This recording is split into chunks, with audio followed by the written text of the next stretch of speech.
Hey, what's up, guys? It's Tommy here. So, trying to keep up with this video thing. The year is 2022. It is December 30th. Tomorrow will be December 31st. And we will be saying goodbyes. I personally, I think my girlfriend said we were going to church, but I'm probably not going to do that. So, speaking of church, today, a friend of mine, colleague, saw or found out that I was trans through a documentary that I had done. So I'm not exactly like the most vocal trans person. I feel like there's a lot of people who are very, very vocal, more than I am, but I'm not like a closet case either. So we were talking about the part of spirituality and being trans. He says, "How does that work for you?" And I'm gonna start before say this, okay? I am completely respectful for whatever anyone's beliefs are. I am. Because I feel like beliefs are something that you don't want to argue with people, and I don't want to condemn or condone, or just, if whatever you believe in is whatever you believe in, and you just gotta follow your heart. So I'll start with that. Also, if you have any religious trauma, and you don't like to hear things about spirituality and Christianity, things of that nature, I also would like you to go to another video, because I'm going to speak from my experience. Especially now, because my dad is gone. My dad's in heaven with God. I'm pretty sure he's there. I was born, into Christianity.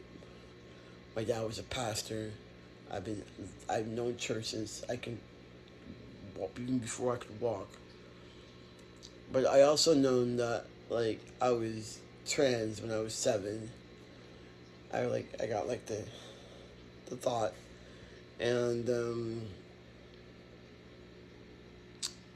yeah, I grew up in church. It was very rough when I was growing up, and I struggled a lot with my spirituality and God, a lot. Like, I really tried to mesh the two in the way that it was given to me to be meshed. But it didn't cause me any closeness to God.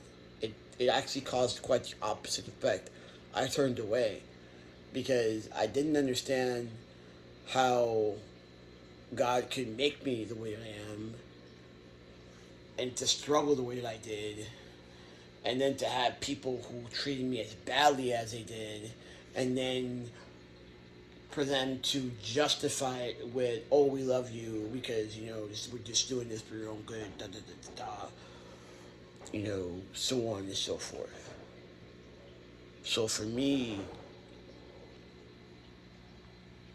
I just had to go for 2 reasons. One, I was outed when I was 18, 19 years old. And so being in church was going to get really uncomfortable. And two, I had already tried to change. I went to like a conversion therapy type deal. More than once did I try to change. And I just couldn't shake it. I just couldn't shake it. And it became uncomfortable, and it became depression, and it became suicidal. And at one point, I decided, I said, "Hey, you know what? If I'm going to go to hell, because that's what they kept telling me, then I'm just going to enjoy my life now and go to hell when I put out." But at least I'll have some type of enjoyment, some type of, enjoyment. That's what I said to myself. And for a good time, for a good long time, I lived my life without caring about much consequences. And that led me down a whole different road. A lot of drugs and drinking and acting crazy. Eventually, I calmed down. And when I calmed down, I started going to therapy to start dealing with anxiety and depression that I had gotten myself into. Well, at the therapy session, my therapist says, "Hey, you know what? You need to go to church or to find some kind of spirituality." And I cringed at the idea. But I listened. And I went to this church that was more of a Unitarian church and a little more inviting. I had my dad go with me for like the second or third time. My dad was like, "Dad, this is cool. This is cool. You could try this out." So I did, but I was really uncomfortable still. And I went for a while. I went for a while. Started staying sober. Um, I met a beautiful girl there. We ended up dating for a little bit. Um, but still, like, I had a lot of hurt that needed to be healed.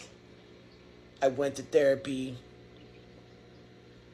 and I did the whole like crying, sobbing thing, and I healed from a little bit. But after 2 years of like in that mode, I kind of went back to my old ways, and I stopped going.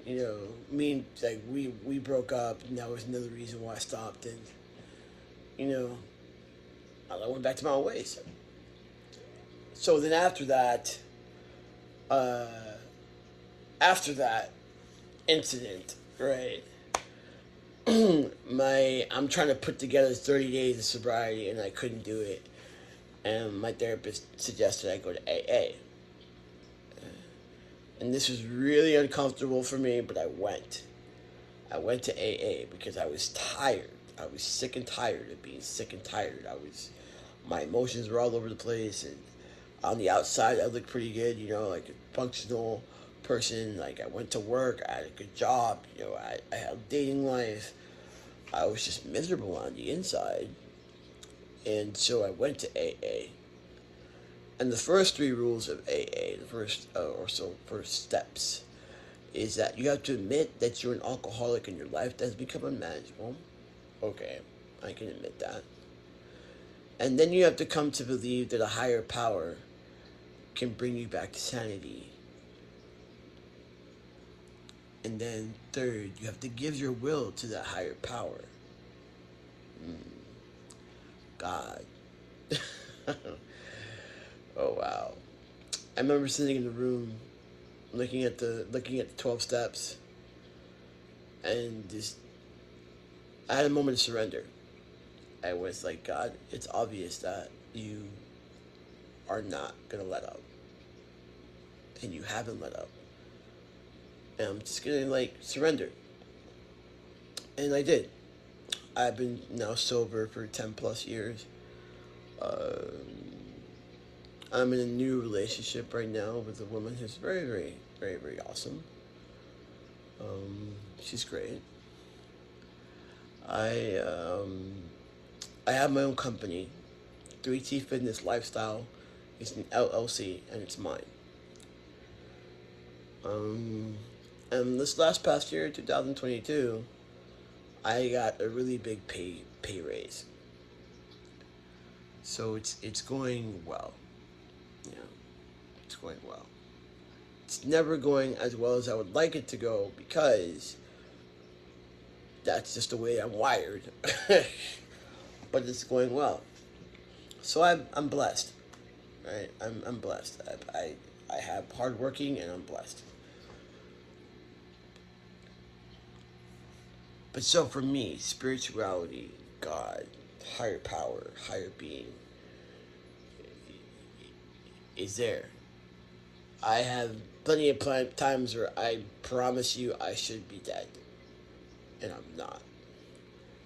I've had plenty of times where I've had divine interventions and things that I just can't.